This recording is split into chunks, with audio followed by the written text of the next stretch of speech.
Hello, everyone, and welcome to Holochain in Action session. I don't know what. um, Today we're missing Hidayat here and some other folks who are consistent here, but the meetings go on, and we're here today to talk about using Electron to bundle a holochain application for distribution to to end users. And if you don't know what Electron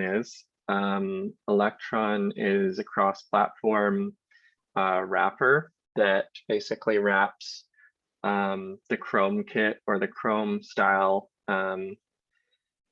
browser into a distributable, kind of an exe or equivalent for the different cross platforms, Mac OS, Linux, Windows. You can bundle your application, ship it, and of course you've been able, because it's Chrome, you're basically rendering your whole user interface, or the majority of it is like it's a web languages written application. So HTML, CSS, JavaScript, you could go vanilla with those things, or you can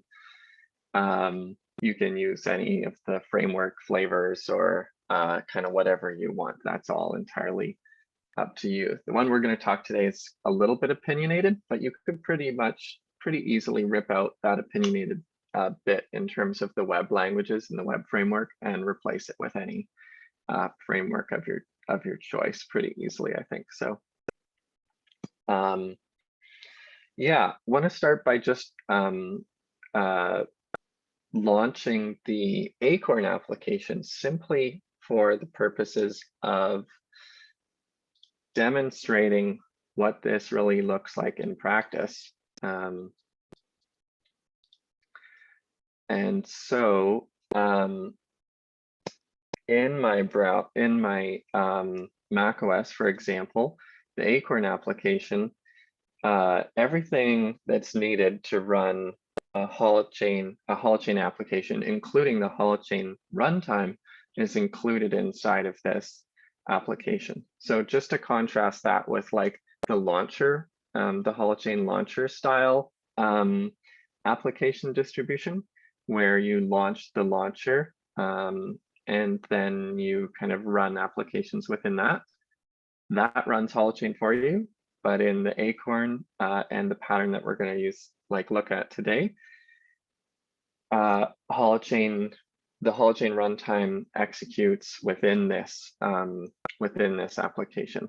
So we launch, and you notice there's a splash screen for a second, and then there's the main application window. So everything that we just saw, including the splash screen and now the application window, is being rendered by Electron. So Electron is responsible for creating the splash screen window and then closing the splash screen window, and then opening up the main window, the main application. And the Electron template basically originated as a fork of Acorn. So that's why I'm starting by showing you Acorn, because basically I just ripped out all the Acorn specific code and tweaked a bunch of variables, made them more generic, etc. And that's how we got the Electron holochain template. So,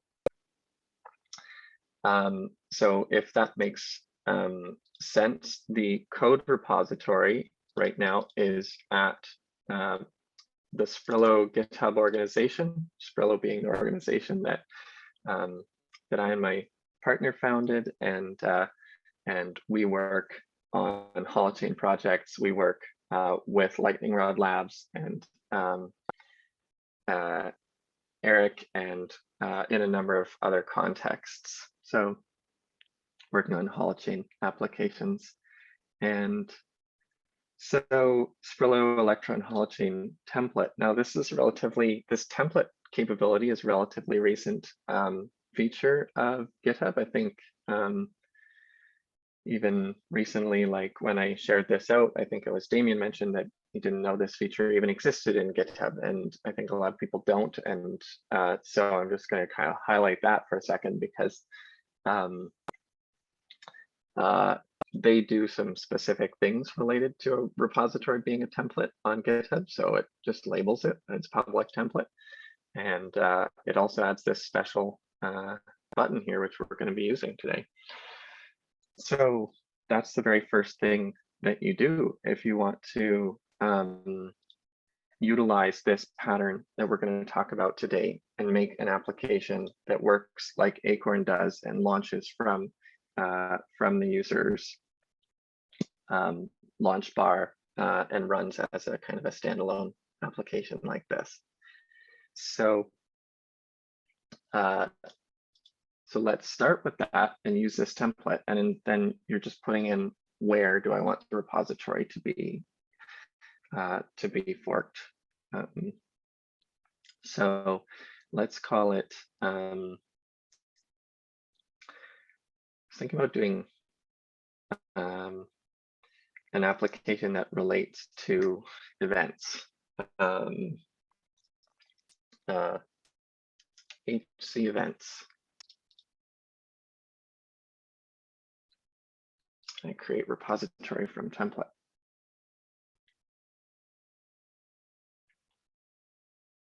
So as first step, we do this, and then as the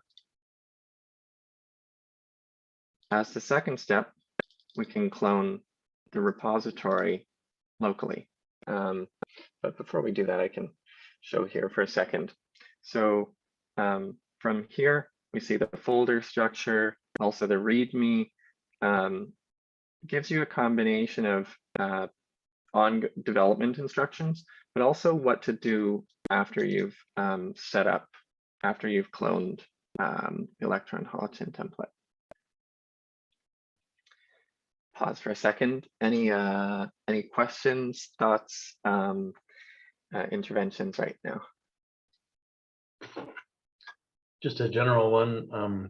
I said this before we started recording, but I'm really interested in the Electron side of things. I'm also really interested in the tauri side of things, which for people who don't know, a Rust-based project that's kind of similar to Electron, except I think you write everything in Rust, including your UI, I believe, which is the project that GIM is using for launcher. And so I'm trying to decide between these two. And so I just asked Connor to contrast the two in as much as you know about them and it's appropriate. Yeah, cool. Just one correction is that with, oh yeah, Eric. You got it, you're doing it. Oh, you don't have to write your UI in Rust. Maybe that's what you were going to say. You can, it's just open. It's just web languages as well in terms of like the UI. So if you happen to like be writing your UI in Rust, that's fine, but it's not a constraint. Thank you. Yeah. And okay, cool. So what we want to kind of do here is maybe piece together, maybe by looking at Acorn and looking at the code, what parts here are responsible for what. So I kind of wonder about the best way to do that, but I kind of think that I would describe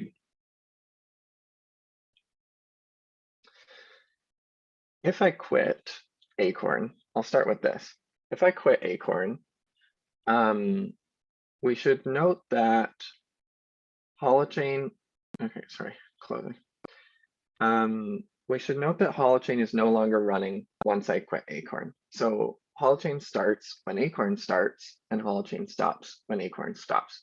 What that means is that holochain's not running as a background process when Acorn is closed. It is running as a background process when Acorn is open, which means that all the gossiping and et cetera, that holochain does, primarily the gossiping, is not ongoing while Acorn is closed. So the next time that you open Acorn, holochain boots up again and undertakes to synchronize with any peers as long as those peers are online or available. So so that's something to note about how this Electron holochain template works is that at the moment, the design pattern is to spin up holochain while Acorn or while the application is running, and to shut down holochain while the application is closed. So there's two things that go into running your holochain application. There's the holochain runtime, which is responsible for all the persistence and the networking. Then there's your custom application logic, which we call like DNAs, zones, haps. And so and those two things need to, like, holochain needs to run your hap in order to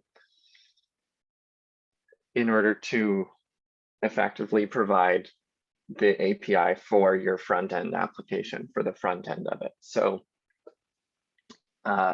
so the question is, where are those different parts in the code base? If we think about where's the holochain runtime, that's one thing I'm going to point out. If we think about where is the application logic, that's another thing I'm going to point out. And then we've got two other layers, which is the Electron wrapper and also the user interface code itself, which is written in the web language. So the holochain runtime itself is not actually here in this repository. It is basically pulled in as a binary and downloaded. This is kind of a special pattern that we've developed, which is a little bit out of scope of what we would talk about today, except to say that we have this especially bundled holochain binary, which is very similar to the holochain binary. It consumes holochain as a library instead of distributing it as a binary. And then we can see that right here in a release in what we call holochain-runner, we have holochain binaries and we have layer key store binaries. And those two binaries are the binaries that you need in order to execute the holochain runtime. And what happens when you run the dependency installations for this is it downloads these binaries, the one that's specific to your platform, onto your system so that you can run holochain and run layer key store, which does the signing of things and handles your private keys. So that's where the holochain runtime comes from. Where does the application logic come from? It comes from this folder called the DNA folder. And it's a classic. Can you tell us why? Can you tell us why you chose to do holochain runner instead of actually use the holochain binary that's like released on Holonix? Yeah, for sure. For one thing, I wanted pre-packaged binaries, so pre-compiled binaries, and to my knowledge, there's no place where those binaries basically pre-compile in most instances, because I didn't want any user, including even developers, to have to compile holochain on their system. I wanted the compilation steps to be done. So so releasing the binaries this way as actual executables meant, for one thing, that they could simply be downloaded in a platform specific way. And also we had tighter control over a nice tight control over holochain versioning, which was attractive for creating stability. And there were some other things like wanting to be able to, it started out as an experiment actually, and then it just turned out to be so effective that it kind of continued. And one of the key distinctions between holochain-runner is that it handles a certain level of logic for you, including that there's complexity around basically generating an agent's keys on the first time that they launch, they should generate their keys, but the second time they launch, it should use an already generated key. And so all of that stuff was having to kind of happen in the client side, and you're having to make all these admin API calls. I wanted to kind of cut down on the admin API calls and restrict what the client was having to do to mostly app specific calls as opposed to admin calls. So using this holochain-runner pattern, we were able to kind of accomplish that goal. So people can use holochain-runner independently too, and do some very easy things with it. Like you can just point the holochain runtime at a DNA, and boom, it runs your, it's a running instance of your holochain DNA and HAP. So basically you can have very low cycle time development process and also production execution of a holochain HAP. Does that assume only one DNA per run? Or so it doesn't use the HAP bundle as its format for figuring out? Okay, got it. Yep. Yeah, at the moment, yeah. Although you can still access the admin API after the fact if you wanted to do more, if you wanted to go further with it. So it's not like a hard limit. It just gives you a nicer baseline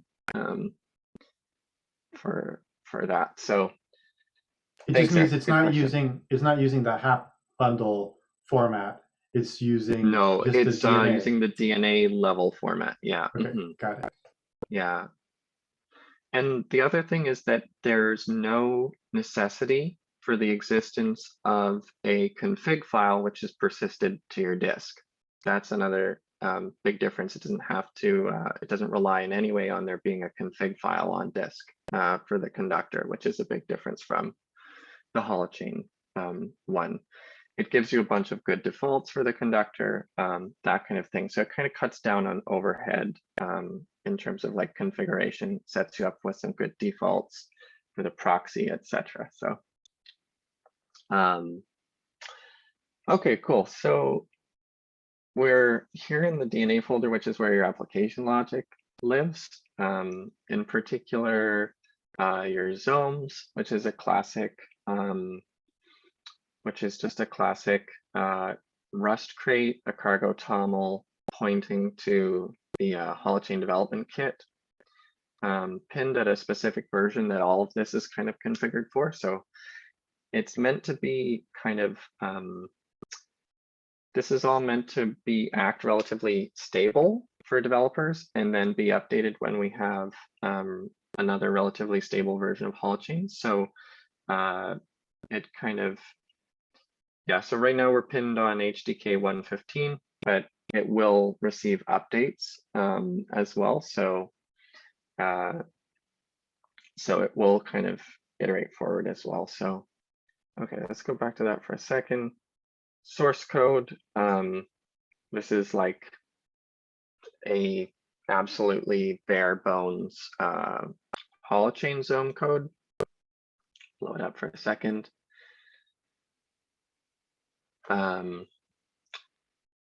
It imports a library that we've written, which is kind of a useful library called HDK CRUD on top of the HDK, but you don't need to use that. You could toss it out.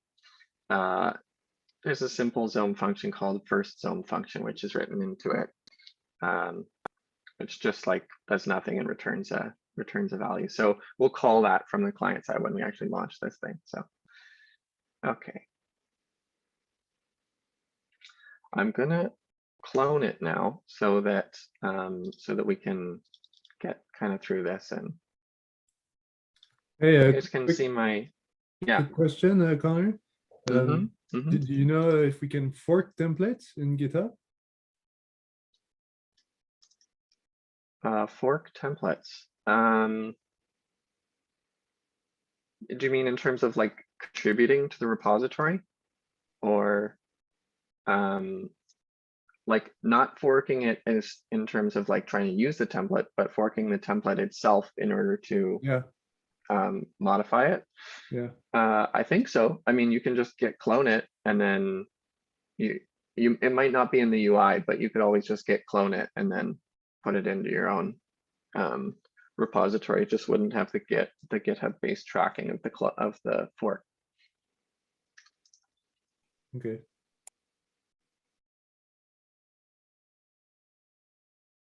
I don't know if it's, wait, is it? Oh yeah, there's a, oh no, that's right. Let's go back to that. Yeah, you can fork it, I think, Damien. I'll try it. I'll try and see where it goes. Yeah. Okay, so I cloned it. Can you all see my terminal? That's good. Okay, cool. All right, so this project called HC events. Let's go through the kind of the first steps of running, of working with this project. So if I type npm run, I'll get a list of the commands which are set up in the top level package JSON. And the general pattern here is to use npm even on the top level, even though it's just for kind of managing processes and using and running certain scripts. Like some things are just written into bash scripts, etc. But in general, you can just utilize the top level commands and mostly not need to drill down into any of the subfolders.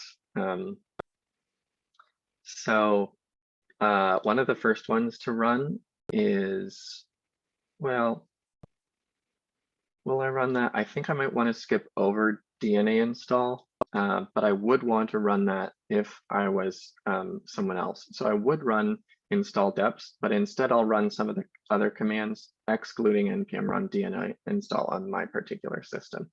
So first of all, npm install, which installs a dependency called pm2, which we use for helping us create a nice development environment. Skip over to npm run web install, which installs the dependencies for the npm package, which is in the web folder, which is the client-side code, currently like React framework and Webpack for bundling. But like I said, you could swap that stuff out for something else, Vue.js or whatever's kind of going with people. I just wanted to have something that could be used as a starter kit, which is kind of maybe standard industry like standard that lots of people would know. So we installed the web dependencies. Let's install the dependencies for the Electron folder, which is where the Electron wrapper code lives and everything to do with Electron pretty much. It's going. And lastly, the Electron code is written in TypeScript. And so in order to once we've made changes to that code, we have to run the TypeScript, the TypeScript compile so that it converts it into Node.js. And we have to do that whenever we change that Electron code. So with those dependencies installed, I have to move on to compiling my DNA if I'm going to run this and if it's going to work. So I'm going to run DNA pack, which calls a subscript, and that script does two things. It compiles your Zome code via Rust. So you'll still need Rust installed to your system, of course.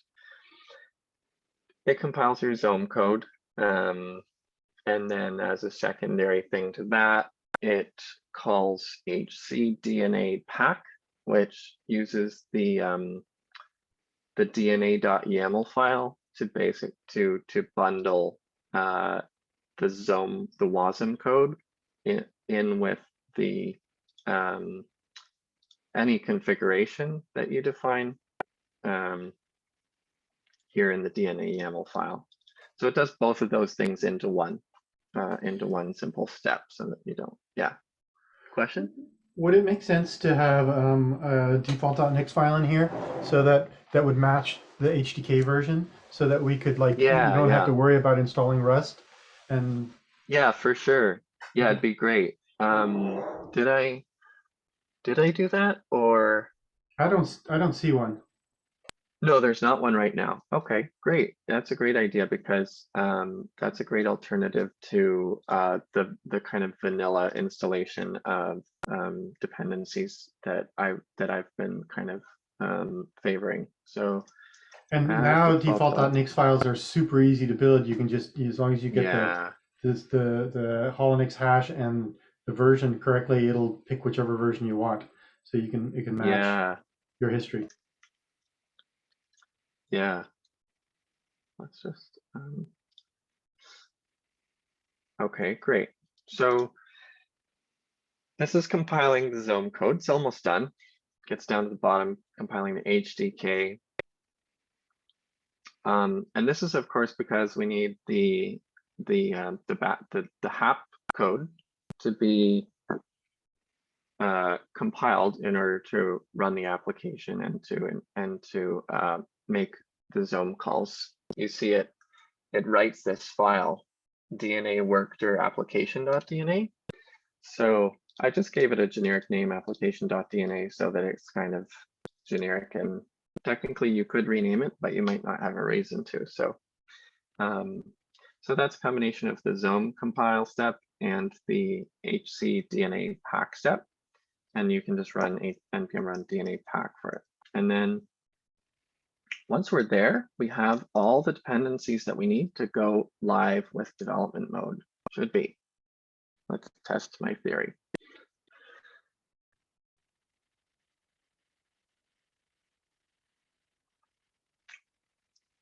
Woohoo. So what happened here? So one thing that's off about this still that I don't like is that it does two things at the same time. When we run npm run dev, it runs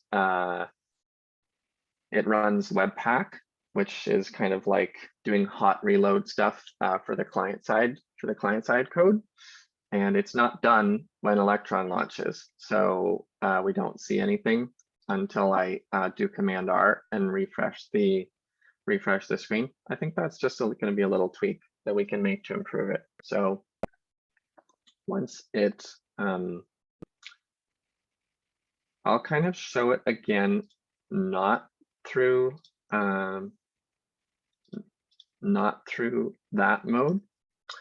I'll split it out into two separate commands that the npm run dev is running simultaneously. So one of them is npm run web, which runs the Webpack side. And sometimes, quite often, I also choose to just run it this way. And on the other side, I run npm run Electron.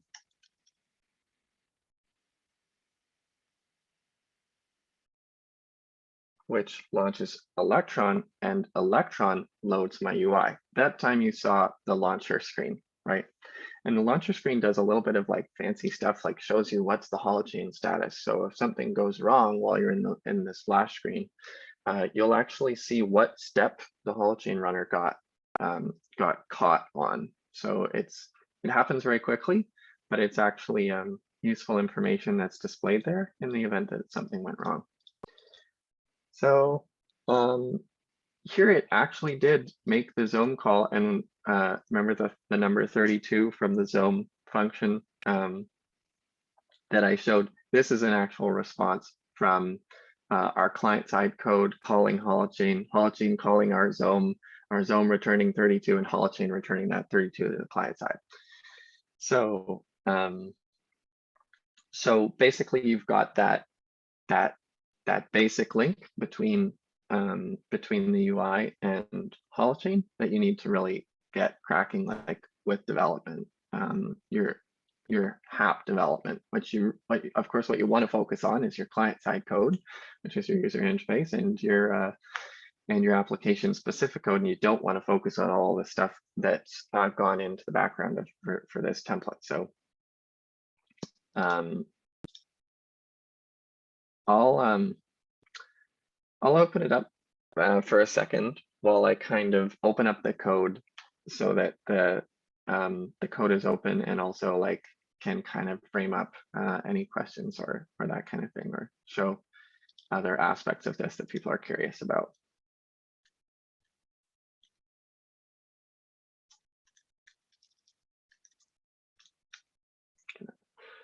Open it up in VS Code.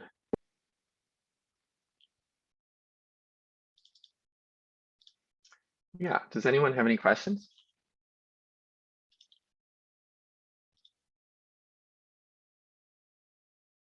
Well, one of the things I want to see is how you can Or do yeah, directions.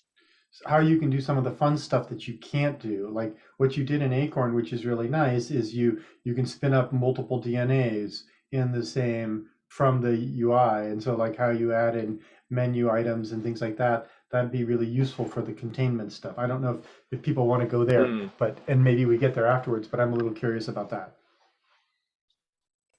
Can you rephrase it? Which aspect of it? How you use the Electron-based things, like being able to go to the menus. You see, you have a file, edit, window, like things there that would be useful for spinning up, like in Acorn, where you have multiple projects. Those are multiple DNAs that you're doing, not in the web. Like, what are you doing from the menu? What are you doing from the web UI? You know, there's like there's an extra level here that we're all of us aren't using, which you can do some interesting things with. Right, true. You can, yeah, you are able to swap out the menu. One thing that I experienced some frustration with is that Electron either forces you to use the default menu, in which case you can't just, basically you can't just extend the default menu, which is odd and a pain. So I've resorted to falling back on just the default menu because of the usefulness of what's there, but I've kind of missed the ability to throw things into there, which you totally can do. You can customize it, but you would have to replicate all of the functionality of the default menu. So that was a small annoyance with Electron that I had. But in general, it is very customizable, and you would just have to put a little bit of time into it to get it right and to get it kind of going in the direction that you want. Other than that, what like I've said about the so in the web code, so the web code is TypeScript, a bit of React code, but that's replaceable.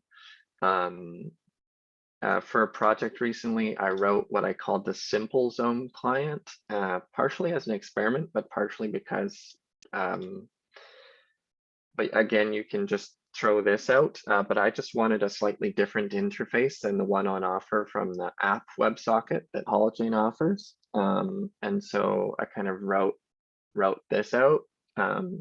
It's something that uses it's kind of to like make sure that I understood the Zome call protocol, and also to just make it really small, compact, and not have the entire app WebSocket thing from the Holochain client JS.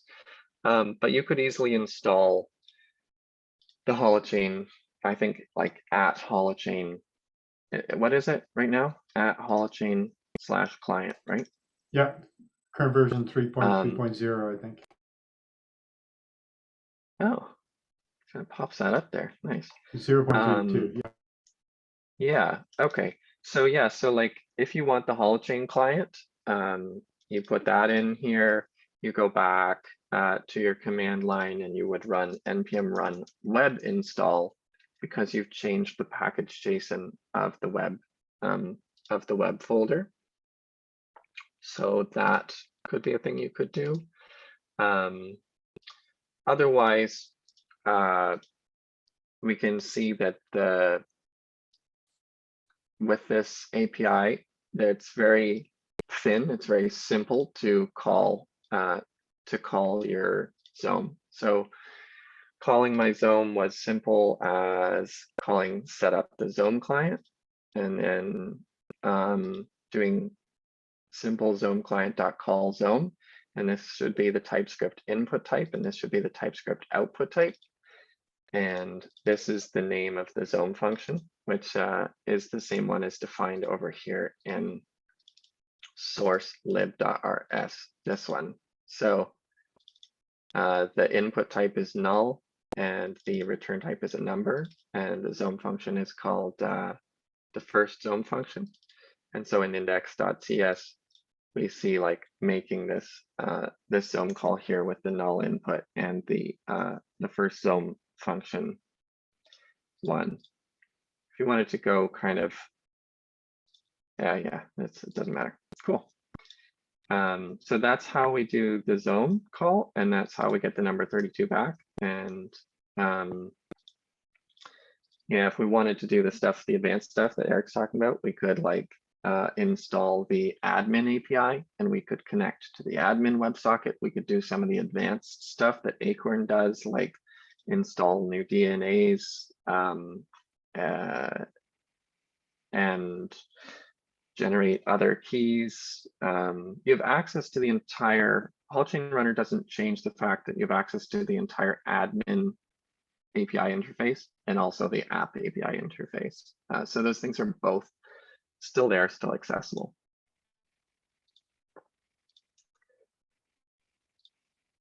I want to kind of switch to showcasing the real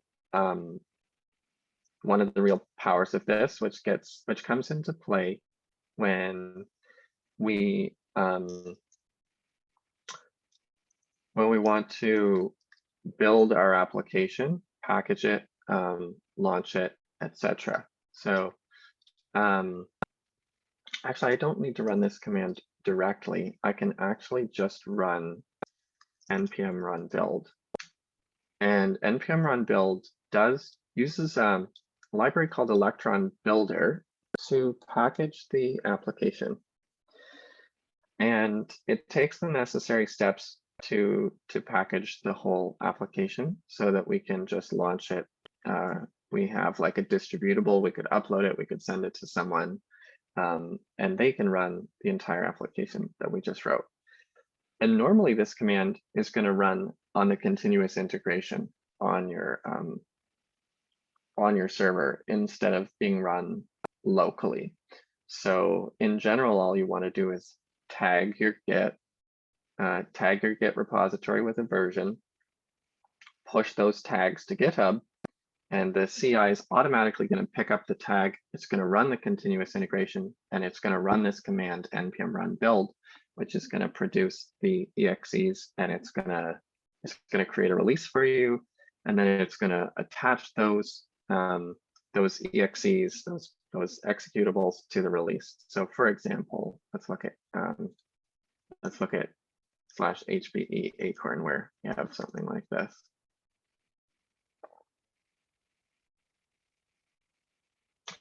So it's going to create a new release. Under releases, it's going to you're going to have to come in and edit the description and stuff like that. But what it's going to do is it's going to upload these. It's going to upload these 3 things. Excuse me.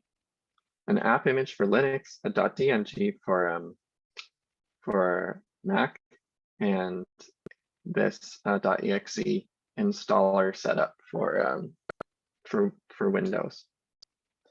And so you're going to automatically get all of that just when you tag your Git and push the tags to GitHub. So this finished.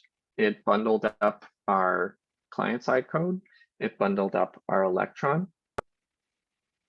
And oh, there's one issue here that needs to be fixed. This is a bug.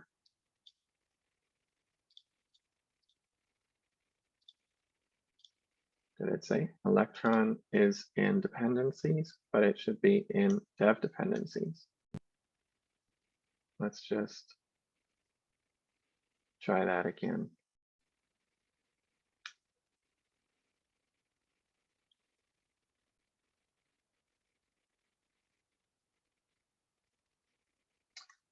Feel free to jump in, anybody. I'm almost done. So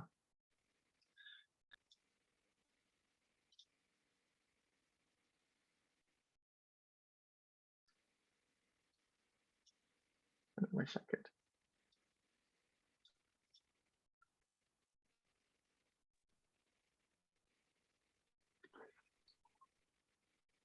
Well, if you're wanting questions, still curious if you have any thoughts on Electron and Tauri or any of what you've shared so far, how that might contrast with Tauri. Yeah, I think you're able to probably, like, the main thing is that you're going to have to go through steps to set up a release flow, and that release flow. Oh, 1 second. I can say a few things about it. This doesn't matter. The big difference Yeah. between Electron and Tauri is that Tauri has a much smaller footprint. And the reason why is because it uses native widgets instead of using Chrome's-based widgets for all of its rendering. And so that's a good thing because it's smaller and faster. It's a bad thing because you can't guarantee that your cross-platform apps look exactly the same. That's my understanding. I'm not 100% sure of that. And yeah, the other thing that Connor is saying is a release flow. You do need to figure out some different release flow. I know that the launcher will provide a sample of that.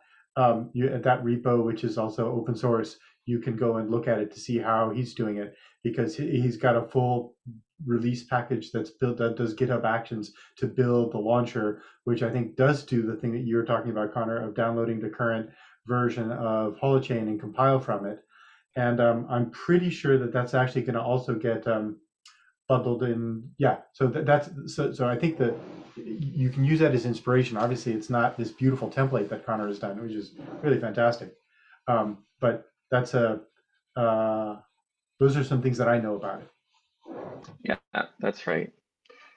Yeah. Yeah, I think it could be good that you could probably fork off of the holochain launcher if you were to be attempting to go in the direction of wanting to do a standalone Tauri-based application. So and follow the pattern that's been set there, but you would need to do the kind of the untangling code, the code removal or refactoring for your application from that starting point.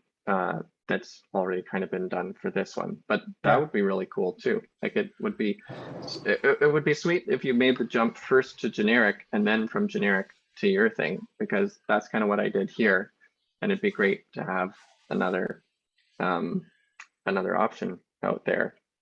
Just want to point out that we should learn from is this code signing thing, because I know that has not yet been done on the launcher. It's in process, but that so Connor, I think you're more advanced in completing that particular step, which is useful.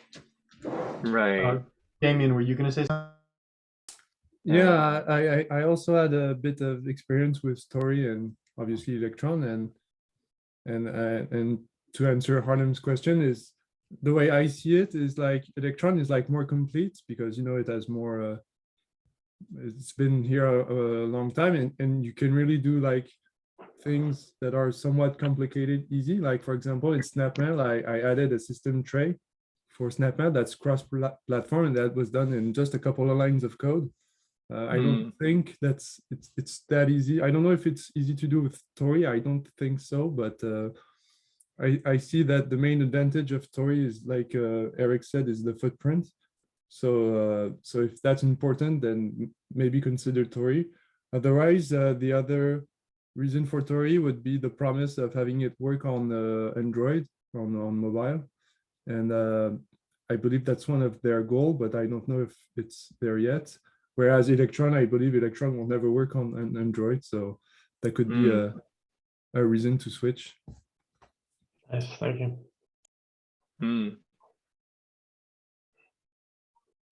Cool. So the issue that I ran into was a configuration specific issue to my system. So so we can kind of gloss over that in terms of any concerns about it.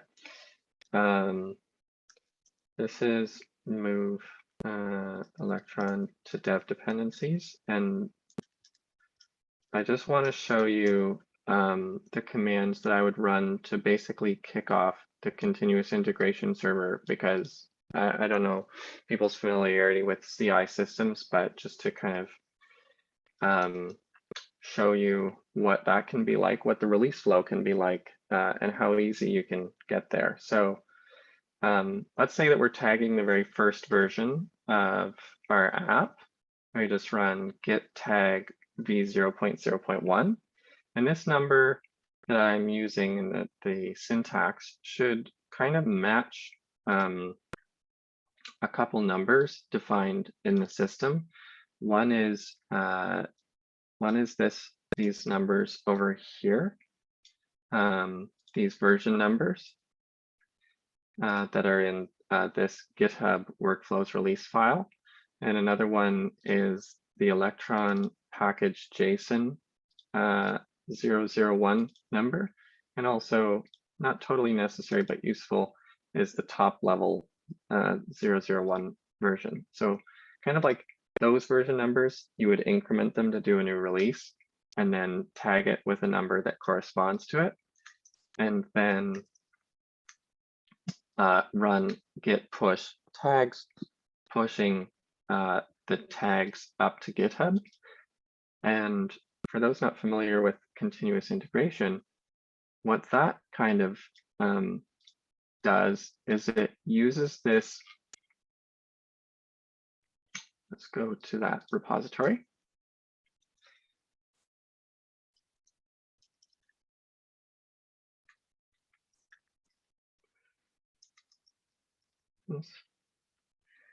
It uses this GitHub workflows release file to match on a push to a tag to kick off this whole workflow. This workflow including installing HC, because you need HC to run the DNA pack step. You end up with your package DNA file. It installs the dependencies, and eventually it's running npm run build, which is what produces the Electron applications. And then the final step, platform specific Linux, Mac, and Windows, is it uploads the release files to the release that was created in the very first step, which is this step, create release. So if we go to actions, check this out. Here it is, right? So GitHub Actions is automatically kind of picked up my tag, kicks off the release workflow, which goes through two steps. The first step is to create a release. The second step is to go through this whole build DNA step. Now this step is going to take a little while, but there's a couple speed optimizations that we can make to it to cut down the build time. But in general, it's actually really good. Let's say like 30 to 40 minutes, which is, or maybe less, maybe 30 minutes, which is pretty good for basically like, believe me that you'll save like a lot of time by tagging new versions, pushing, and just relying on CI to build your cross-platform builds. You will just save loads of time. So we've got our release sitting here. We could add our release notes. We could add our release notes here. First release. And we're so excited. And what's going to happen is the binaries are going to attach themselves to this. We can say it's a pre-release.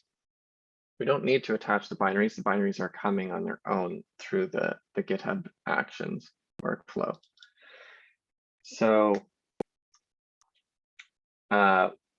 basically what will happen from here is once these, let's go to the build DNA step.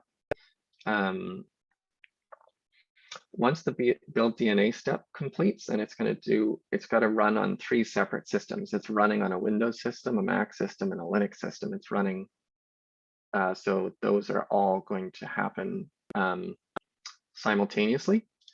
Right now it's compiling the DNA on one system, but eventually there's going to be 3 systems sitting, 3 commands running side by side here. I'll show you that. Again, I'll show you that in Acorn, just because this is going to take too long for us to, we're not going to see it finish here during this call. Let's look at a release on Acorn, the latest release. So like I said, right now it's in the build DNA step, but it gets into the upload assets step, which is Ubuntu, Mac, and Windows. And so the final steps is that it uploads your binary for each of the platforms. And that's when you end up with the 3 binaries that we saw in the releases here. So in the short time that we've been on this call, we're getting to a place where I could point someone to this particular URL. They could download my holochain app and run it on their system, which concludes, I think, my demo. Awesome. That is freaking fantastic. That's really awesome. Yeah, the GitHub Actions part really pushes it over the edge too. Super useful. Yeah, that's the part that it's just a lot of literacy, like learning GitHub Actions, learning, it's just a lot for a lot of people to handle. Any kind of DevOps stuff is a whole new terrain. You tend to need almost like specialized people on that side of things who are independent from your people who are writing your client side code. So I think a lot of people basically really struggle with that side of things, the DevOps side of things, which is why I'm trying so hard to repurpose that particular side of the code. I don't care what people do in their web code. You know, a lot of people are very versed in that, or your HAP code. Do whatever you want with your HAP code. Use whatever libraries, use whatever patterns, etc. But in terms of any kind of DevOps stuff, using GitHub Actions, writing Bash scripts, very difficult. Very difficult for me, very difficult probably for lots of people. You know, yeah, it's not my area of expertise, but we've done a lot of it in order to get to this place. And certainly I don't want to be rewriting that code, and hopefully we can save people a lot of time on the DevOps side of things. And again, also Eric mentioned it, I can't tell you how much time can be wasted on code signing related activities, which is all part of Apple's tightly wove ecosystem. And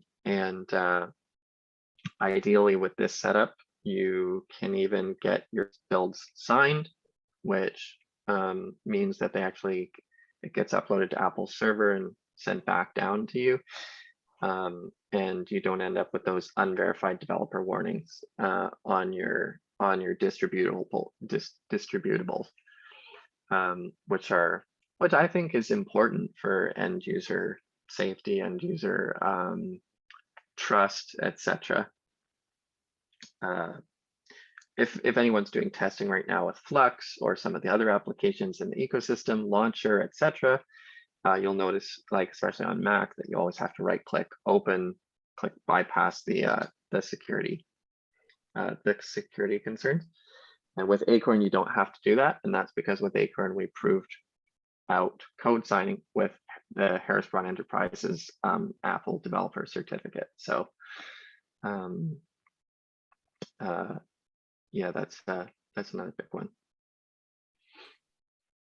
I just pasted the link in the chat for the launcher release script, which is different because it's got to do more things. It does download and install a build of Caddy, which is the web browser that the launcher uses to display the UIs through. And so that's the other thing. That's the launcher has this whole other binary, but this is true. I think it's pretty cool that you can do with both Electron and Tauri is you can include as many binaries as you want. Like Connor said, you can have you need the key store in there as well as layer as well as holochain, Mhm. but you can put other ones in that can be resources for what you might be using in your apps, which is another cool reason to be using this as opposed to the launcher as your, I mean, there's use cases obviously for that. If that makes sense. Yeah. I just had a quick question. I guess Yeah. like kind of speeded through the CI part, which is really interesting. But I noticed there was like a part of the code that was commented out, and Mhm. there was a part about notarizing. I'm not really Mhm. familiar with the whole Apple ecosystem distribution, but what would notarizing do in this case? Yeah, for sure. Exactly. So I commented it out because technically it can function without, and it's probably like a step that people are going to take if they're really getting serious about their application development. The reason for that is because maybe it costs like $99 a year or something like that to subscribe to the Apple developer. I don't know, to register for the Apple developer system, which you need in order to get a certificate. And the certificate basically means that you become a trusted or at least a known publisher of applications to known to Apple. And so that means that because you're known to Apple, when you there's two steps. One is called signing, one's called notarizing, and the signing step means that your certificate is used to sign all of the independent files that are bundled into your application. And so signing is something that can happen in a sort of decentralized kind of way without, in terms of it just happens like locally. The notarizing part is a step up in term from their point of view, where it takes your signed, the signed files for your executable, and it uploads it. And it does this through the command line. It's all sort of a background process, but it uploads it to the Apple servers. And then it actually kind of, the Mac OS one, when it does code signing, is the slowest one because it takes about 10 to 20 minutes to complete the loop with Apple's servers, where it goes to Apple servers and it just says, it's still notarizing, and it checks every 10 or 15 seconds or something like that, still notarizing. And then once it's done, I mean, I have to double check, but I think it just means that they've basically become fully aware of that distributable on their system, so they can kind of recognize it anywhere else that other people are installing it. So it's especially when you don't distribute your app through the Mac App Store, which is not what we're doing.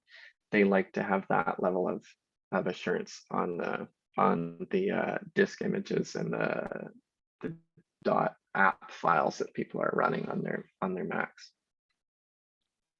So you just like you follow a certain set of instructions that are included with the repository once you've bought your Apple developer certificate, and the instructions are there in the repository, and then you add your secrets to the repository as repository secrets or organization secrets in the GitHub settings, and then you uncomment that code that you saw that was commented out, and it will pull in those secrets and utilize them for the signing and notarizing flow.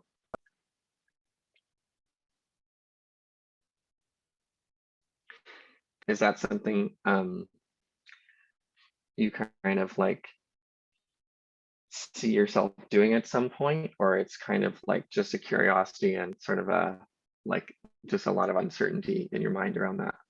It was just a curiosity. It was mainly just trying to break down that file in terms of Mm-hmm. how to set up the DevOps and all that stuff. Mm-hmm. And I Mm-hmm. guess for me as well, Electron is, I have heard about it before, but I haven't like worked with it. So Mm-hmm. really poring over those configuration files. Even I saw they were using React. I was curious do you have to configure Electron for React, or does it not matter? No, you could. That's why I've sort of decoupled the web folder from the Electron folder. So you could remove React, or you could kind of replace React with something else. The only thing you'd need to do is make sure that your final HTML files packaged either via Webpack or whatever system that gets used to bundle them was copied over into the Electron folder into the same directory as the current one, the current pattern follows, and then the rest would work. Cool. Yeah.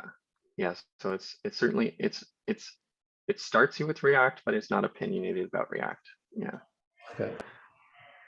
Cool. Thanks. Yeah. Just a note on the DNA building.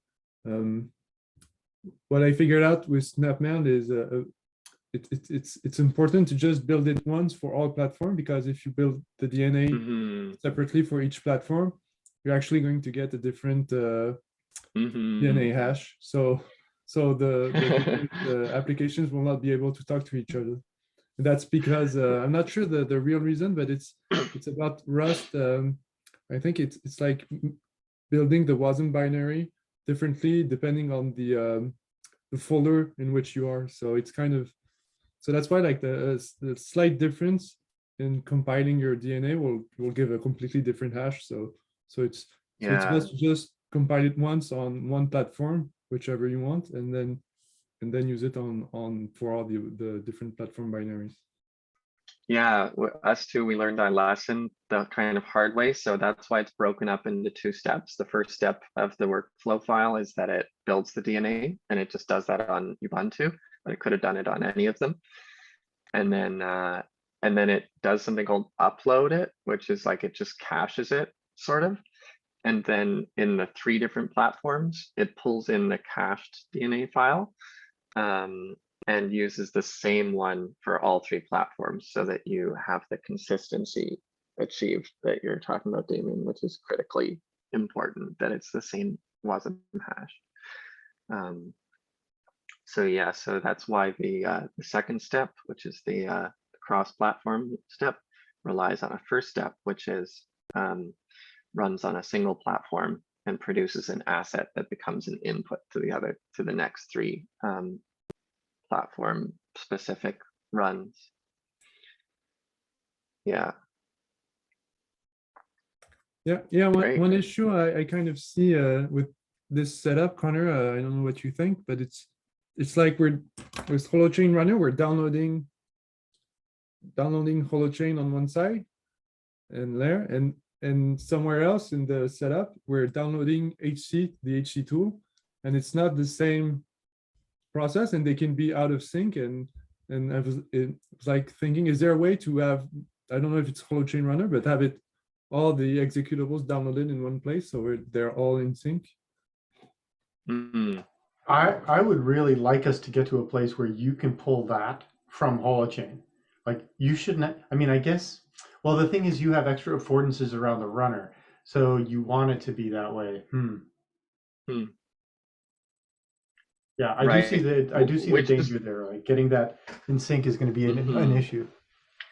We just do like aggressive version pinning, and we always look at which versions are the compatible versions with each other when we kind of bump it, so they all stay toe to toe kind of thing, because it was really problematic. But it's manual, right? You're doing it manually every time you update, or not? Yeah, looking at the versions, and I mean, but then you also like run it and test it and like utilize it. So you quickly learn like whether it's right or not. But it's not too bad now, because you can just go to the releases page and you see the release of the HTK that corresponds with the release of HC that corresponds with the release of the holochain version. So the toughest one is actually layer key store to know which in a way, although you just run holochain once and it'll tell you which version of layer it expects, and then you can go and sort of pin that in as well. Cool, everyone. I'm short on time today in terms of like doing much more, so I'll call a close on it and put a cap on the recording. And thanks to everyone officially for kind of being here, and we can continue for a moment afterwards, but we'll stop the recording. And thanks everyone for your attention. Thanks, Connor, for all your great work. Just one quick note about the layer key store thing. If you're using holonix and the default.nix, then you can just do hn-introspect, and that gives you a big list of the dependencies and which ones are which. But thanks.